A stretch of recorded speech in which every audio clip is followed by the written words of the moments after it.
السلام عليكم. السلام عليكم ورحمة الله وبركاته. الله يبارك فيكم ويفتح علينا عليكم إن شاء الله. بعض النصيحة ربي يفتح الجميع. نصيحة هذا راني جاي لهذه البلاصة هذه وحبيت نقدم نصيحة. شوف برك يعني هنا راهو كاين واحد الحمار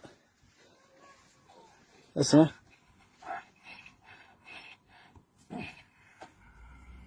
الآن هو راه عطشان، فالحاجة اللي راح لا إله إلا الله لا حول ولا قوة إلا بالله. بسم الله بسم الله.